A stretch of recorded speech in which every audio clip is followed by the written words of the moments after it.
Papo Antagonista, com Cláudio Dantas. Reportagens exclusivas, bastidores do poder e análise com quem faz notícia. Muito bem, boa noite. Renata Abreu, bem-vinda ao Papo Antagonista. Você que é presidente do Podemos, presidente nacional do Podemos, e agora relatora do que está sendo chamado de mini-reforma política. Eu não sei, é mini-reforma política? Oi, Cláudio, uma alegria estar contigo, viu? A gente está trabalhando agora na relatoria desta mini-reforma eleitoral. Eu sempre falo que cada ano anterior à eleição é um pequeno avanço, é uma pequena alteração que se faz, porque é difícil ter consenso, né? Tanto na sociedade como na casa aqui também. Então a gente vai começar uma série de debates agora na Comissão da Reforma Eleitoral. Eu aproveito já para te perguntar, depois eu abro para o Diego também te fazer pergunta.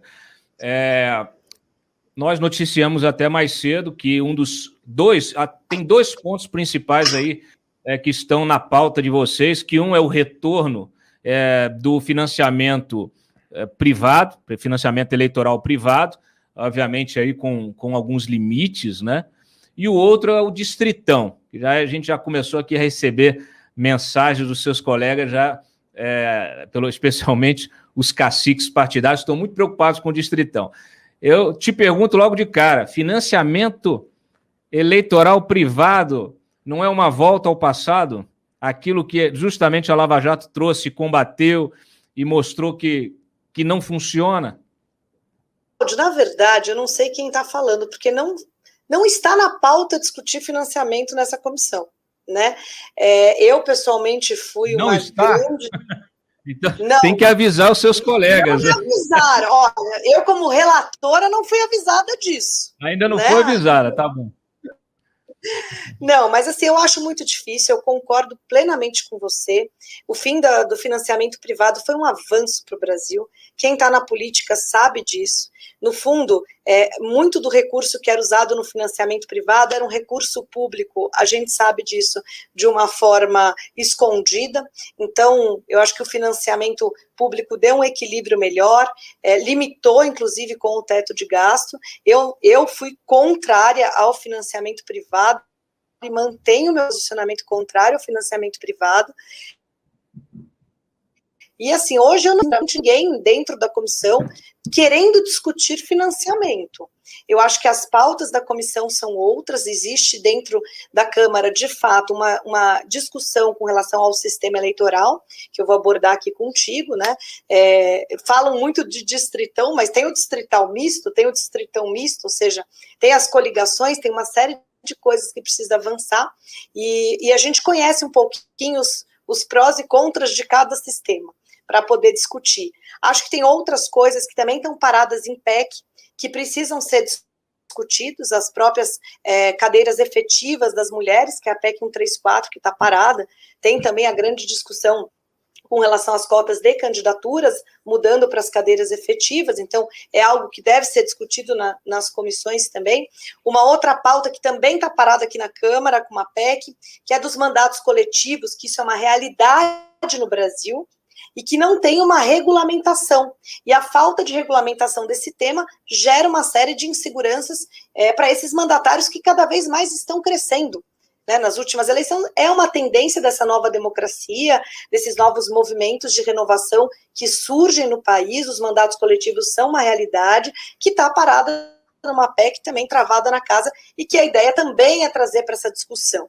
Né, as federações e a própria questão dos plebiscitos. Eu acho que muitos temas que travam na reforma eleitoral e política, por exemplo, a unificação da eleição, por exemplo, o próprio sistema, são temas que impactam a vida das pessoas no futuro, porque eleger um representante é eleger alguém que vai cuidar do futuro da vida das pessoas. Então, eu não acho que uma decisão como essa deve ser tomada assim, via posição. Muitos plebiscitos, inclusive, para a unificação da eleição, para as pessoas poderem dar a sua participação, e sempre defendi também, eu acho que vai chegar na comissão, e é polêmico, não tenha dúvida, os deputados vão ficar bravos, mas a questão das assembleias constituídas especificamente para discutir reforma política eleitoral.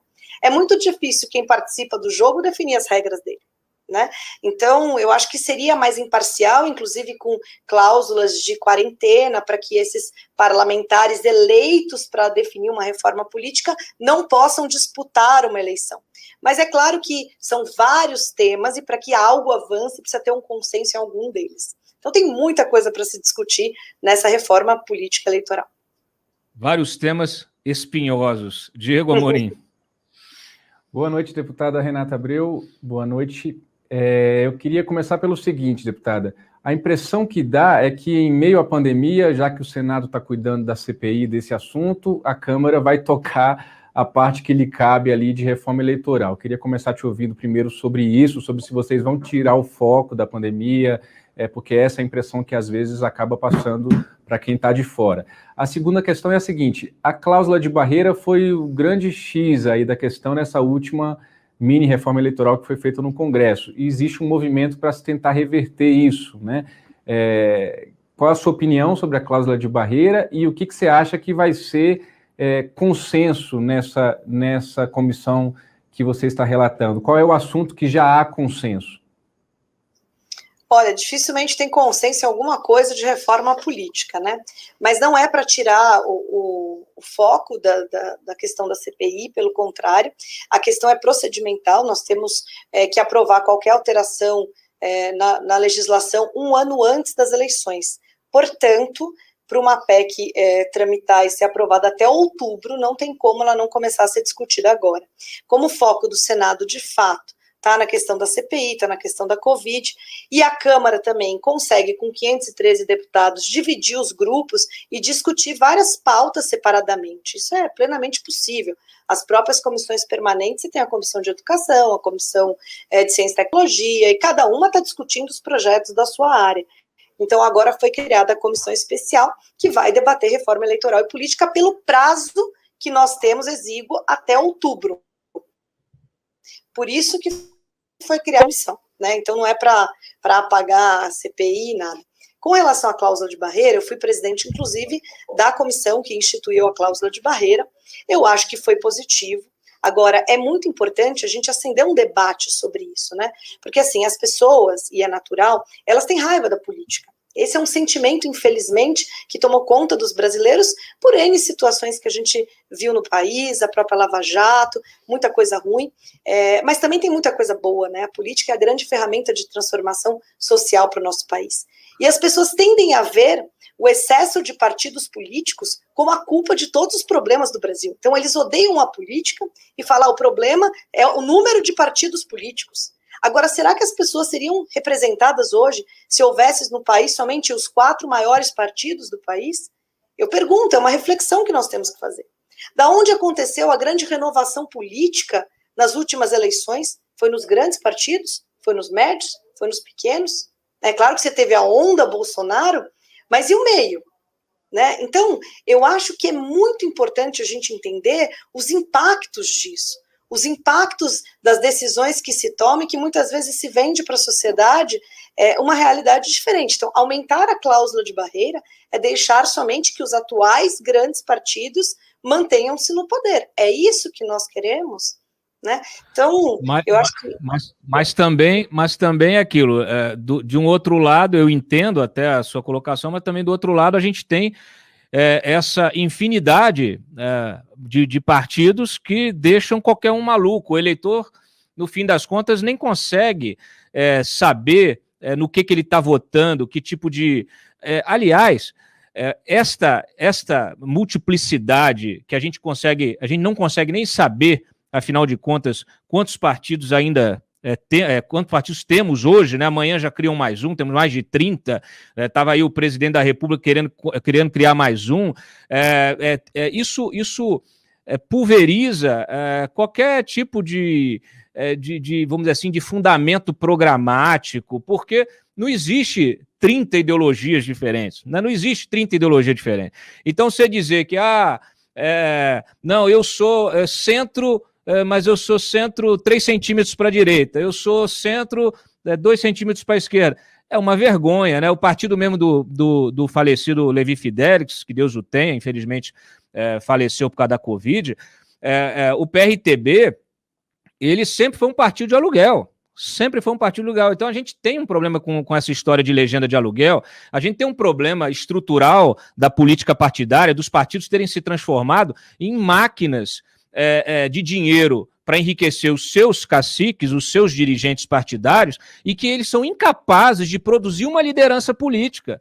Tanto é que nós estamos em 2021 falando de campanha de eleição de 2022, discutindo a volta do Lula, porque a esquerda, nem a esquerda consegue produzir, se é que pode chamar Lula de esquerda, mas nem a esquerda consegue produzir uma liderança política. Todos se submetem, porque ninguém tem realmente capacidade de se colocar no cenário eleitoral. Eu vou proibir, inclusive, aqui de se chamar mini-reforma política. Eu que era... Ok. Deu uma falha no seu áudio. Pode você continuar. Está correto. Inclusive, eu que era muito contrária à cláusula, hoje eu sou favorável, sim, ao mínimo de cláusula. Quero te dizer isso. Eu acho que foi um avanço, de fato, tinha algumas legendas que não tinham projeto de construção partidária e política, né? Nós do Podemos mesmo lançamos o Álvaro Dias candidato à presidência da República, porque a gente entende que o partido ele tem que ser um instrumento de apresentar alternativas para a sociedade. O que acontece hoje é que você tem, de fato, algumas questões dessa nova realidade da sociedade que precisam avançar, né? E que precisam estar inseridas no contexto partidário. Por exemplo, até a briga ideológica que muito a classe política coloca para a sociedade, a briga direita ou esquerda, eu sempre falo que o muro de Berlim já caiu faz tempo, né? E aí você tem uma nova geração de eleitores que vive uma nova era na história da humanidade, que é a era da tecnologia, que é a minha geração. É a geração que muitas vezes não viveu a redemocratização do Brasil, é a geração que o tempo todo está mudando e que se movimenta em causas. É o fora Dilma, é o fora Temer, é a lei da ficha limpa, as 10 medidas, isso é muito dinâmico. E é isso que tem movimentado a sociedade. Então, a grande crise de representatividade que tem não é só no Brasil, é no mundo. Esse é um movimento mundial. E aí começa a surgir no mundo os chamados partidos-movimentos, que reúnem coletivo de causas, porque as ideologias estáticas não falam mais com essa sociedade super conectada. Então não é o sistema, ou não é a cláusula que vai mudar uma questão cultural que tem no Brasil. O brasileiro hoje vota em pessoas. E aí, só para eu concluir, para não falar muito, que mulher fala muito, mas, por exemplo... Temos outras oportunidades para voltar no assunto, com certeza. Mas eu acho que é interessante eu abordar isso com você, por exemplo, as coligações, né? O pessoal fala assim, foi um avanço para o Brasil o fim de coligação. O fim de coligação foi um avanço no Brasil porque o eleitor votava em A e elegia B. E eu te dou uma nova visão, que eu não vou citar nomes, mas em São Paulo, por exemplo, nós temos um vereador do mesmo partido, não do Podemos, mas de um mesmo partido, da causa LGBT, que o primeiro suplente é evangélico, uma cantora gospel. Então, dentro do mesmo partido. Então, você acha que quem elegeu o vereador da causa LGBT, se ele amanhã sair, acontecer qualquer coisa, ele quer que assuma o núcleo evangélico? Então, assim, dentro do mesmo partido, o sistema proporcional, como ele é hoje, existe um pragmatismo. Para você atingir o coeficiente eleitoral, você coloca pessoas de voto na agremiação, para garantir o coeficiente eleitoral. Então, o critério é o voto. E aí é um problema, porque, de fato, você une pessoas que não pensam igual. E aquele que votou no A não quer eleger o B, dentro do mesmo partido. Então, quando as pessoas falam para mim do argumento de fim de coligação, porque não era correto o eleitor votar num candidato do partido A e depois ter um suplente do partido B ou eleger um partido B, isso acontece no mesmo partido.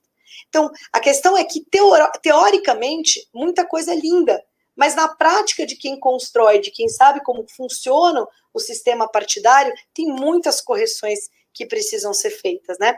E o fim de coligação triplicou o número de candidatos, né?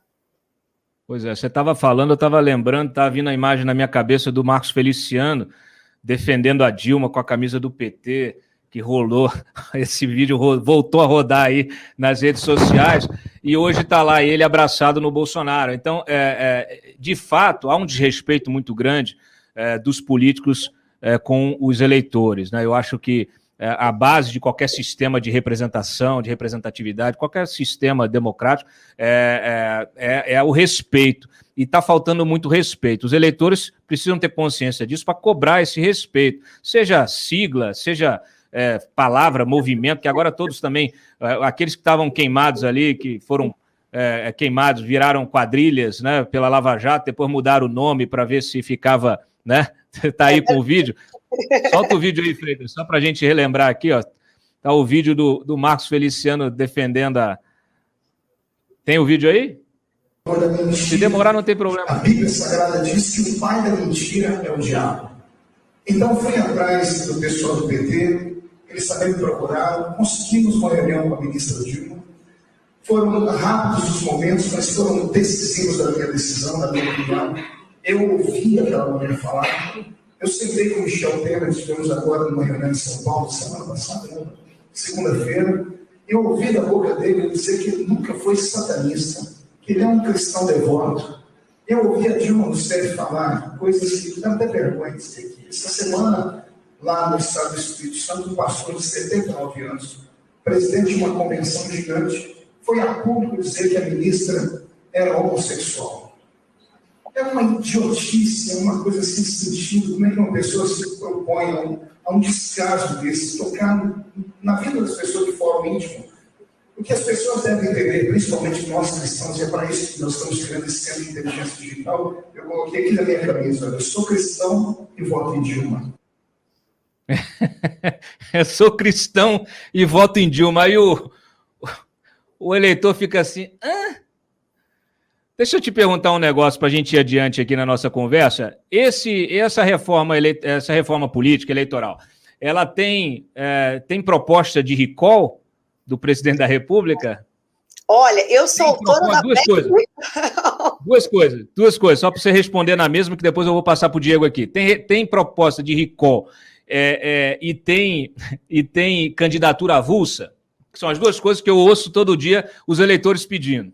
Olha, eu sou autora, inclusive, das duas PECs, tanto da candidatura avulsa como do recall, né? Eu acho que, de fato, seria um avanço, porque o próprio processo de impeachment, né, que aconteceu com a presidente Dilma, e eu estava aqui como deputada, é um processo que trava o país, e trava mesmo, para tudo, você tem que criar comissão, aí afasta, é muito traumático para o país um processo de impeachment, é traumático, isso é uma realidade. Então o recall, como existe em vários países, seria algo menos traumático. É claro que também teria que ter uma discussão sobre o parlamentarismo, o sistema parlamentarista, enfim. É uma discussão que precisa ser feita e eu acho que precisa avançar, né? As candidaturas avulsas também eu sou super favorável. Agora, a questão é aquilo que eu te falei. A gente precisa... Ou cria-se uma assembleia específica para debater, eleita para debater e criar a reforma política, que não tenha interesses eleitorais, ou as mudanças elas têm que ser de pouquinho em pouquinho, né? Senão é difícil você colocar tudo isso num relatório e conseguir aprovar, porque aí o cara que é contrário à candidatura avulsa, mas é favorável ao recall, ele não vota, ainda mais uma PEC que você precisa de 308 votos. Então, para você criar esse consenso em torno de um ponto, já é difícil. Quanto mais de vários. Para que isso acontecesse que você está falando, é aquilo que eu falei. Tem que tirar os regradores do jogo e criar alguém que não tem interesse eleitoral nisso, né? Nem os partidos, enfim. Então, vou chorar, vou chorar. Já vi que não tem perspectiva dessa agenda ir para frente. Você deu uma boa ideia, viu? Porque assim, eu não tinha pensado em resgatar a PEC do recall para cá, por exemplo, né? Então, de repente, quem sabe? Vamos trabalhar, gostei da ideia. Vamos ajudar daqui, a gente vai empurrando. Diego Amorim. Deputado, eu só queria lembrar também que não é só na cabeça do eleitor que fica ruim essa história de ter muitos partidos, não. Vocês mesmos reclamam no parlamento da dificuldade que é funcionar um parlamento com tantos partidos, fazer uma reunião de líderes partidários com 30 partidos. Não à toa, os partidos com menos deputados passam o ano inteiro tentando se juntar para formarem os tais blocos partidários, para terem mais vez, para terem mais espaço, mais poder de barganha, de negociação nos bastidores aí da Câmara. Então, essa quantidade louca de partidos Eu não sei, eu acho que a gente pode pensar também assim, mas será que o brasileiro se enquadraria em 4, ou 3, ou 5 ideologias? Eu acho que o brasileiro quer, essa altura do campeonato, deputado, é gente honesta, e depois de Bolsonaro, gente normal, né? Então, assim, a ideologia do brasileiro, acho que da maioria dos brasileiros, é uma pessoa que não roube e que tenha alma, minimamente alma, para viver e para ser humano. O resto não importa. E a outra coisa é que eu converso muito com os presidentes partidários, e assim, a gente fala de grandes partidos, mas quando eu converso com um presidente de um partido grande, quando eu converso com um presidente de partido pequeno, é como se eu estivesse falando com a mesma pessoa. Por quê? Porque o poder que esse camarada tem como presidente de um partido é o mesmo, não importa se é maior ou menor, a senhora sabe disso, é o poder que se dá aos partidos e como que eles usam esse poder é uma coisa assustadora. Então, eu só queria fazer esses comentários sobre a questão da cláusula de barreira. E mudando de assunto, eu sei que você, deputada, está participando ativamente da tentativa de construção de uma candidatura única do chamado Polo Democrático. Eu queria te ouvir sobre isso, inclusive sobre a intenção do Podemos em trazer para o partido o hoje tucano governador do Rio Grande do Sul, Eduardo Leite. Bom, só fazendo um panorama do que você falou, eu concordo contigo que, de fato, o excesso de partidos na gestão da casa pode atrapalhar. Que as federações contribuiriam muito para isso, que seria muito positivo. A questão da cláusula, é uma coisa para você avaliar, Diego, é o seguinte, quando você zera o jogo e coloca, quem não atingir 5% dos votos está fora, eu sou favorável, desde que todo mundo parta da mesma linha de largada. Será que é justo você começar agora uma cláusula em que todos têm o mesmo objetivo de atingir 5%, só que tem um partido com 5 vezes mais fundo eleitoral, com um tempo de televisão muito maior? É como se eu colocasse um competidor 10 metros à minha frente para uma corrida. Então, ele já sai muito à frente. É muito desigual a disputa hoje. Então, quando você coloca uma meta, então vamos zerar a regra do jogo, sai todo mundo igual, aí eu concordo. É muito difícil disputar com quem já tem máquina, com quem já tem fundo, com quem já tem tempo de televisão, né? E fazer o que a gente estava fazendo. Eu vi na campanha presidencial, né? A gente estava com o senador Álvaro Dias com tempo de televisão de 30 segundos, disputando com Geraldo Alckmin com 10 minutos. Eu te pergunto, isso é igualdade? Inclusive é uma coisa que nós temos que discutir, porque para mim isso é um abuso do poder econômico institucionalizado. Um candidato a prefeito ter 10 minutos e o outro 30 segundos, um candidato a governador, ninguém vai questionar isso. É óbvio que está direcionando a eleição, gente. É óbvio, ainda bem que veio as redes sociais para salvar um pouco isso. Mas as campanhas eram... Tanto é que se você tinha um candidato que não tinha tempo de televisão, a própria imprensa já descartava ele como possibilidade. A gente sabe disso. Então, é leal? É justo? Então, é uma questão que fica, né? E com relação ao polo democrático, sim, estou trabalhando muito na união do centro. Eu acho que os extremos são muito preocupantes para o país. A gente vê, eu sempre pergunto, quem na última eleição presidencial não brigou com um membro da família, né? Todo mundo. Então, assim, todos nós, independentes da posição ideológica de cada um, de direita ou de esquerda, todos temos o mesmo objetivo, que é ver um país mais justo, um Brasil melhor para todos nós, que o serviço público funcione, que a saúde funcione. Nós tivemos no Podemos, para vocês terem ideia, o prefeito reeleito com a maior votação do Brasil, que foi o Igor Soares de Itapevi, com 98% dos votos. E ele teve apoio do PT e do PSDB, e a população não estava nem aí, porque a cidade funcionou, porque as coisas andaram. E é isso que nós, mães e pais e pessoas do bem, querem. Fica essa briga direita ou esquerda. Diego, eu concordo com as suas palavras, a única divisão que tem que haver no Brasil é dos honestos e dos desonestos, e nós temos que colocar bons gestores, pessoas que unam o país, que para de polemizar o tempo todo, fazer a gente se matar, a gente brigar e dê as mãos e construir. O Brasil é um país maravilhoso, um país com dimensão territorial que tem, com uma capacidade produtiva gigante. Não dá para aceitar nós não sermos um país de primeiro mundo. Então, a minha grande missão hoje é sim unir o centro para que a gente tenha uma candidatura convergente, para que possa enfrentar os extremos e resgatar a esperança dos brasileiros numa união que precisa acontecer. Tá difícil, mas a gente segue aqui na luta. Renata Abreu, presidente do Podemos e relatora da reforma política eleitoral, que é importantíssima, que pode já ter efeito nas eleições do ano que vem. Já que você aceitou as minhas sugestões, eu dou mais uma. Sem financiamento privado, sem financiamento público, como é que será que os políticos se virariam, né? Seria bom para estimular novas ideias, novas formas de se fazer campanha, já que a campanha no Brasil é muito cara, né? E sempre sai do bolso, de uma forma ou de outra, sai do bolso do contribuinte. Muito obrigado pela sua participação aqui no Papo Antagonista. O programa, obviamente, permanece aberto para futuras colaborações e a gente vai ficar atento aí nos debates da reforma política. Obrigado, Cláudio. Um grande abraço a todos vocês. Beijo. Até logo.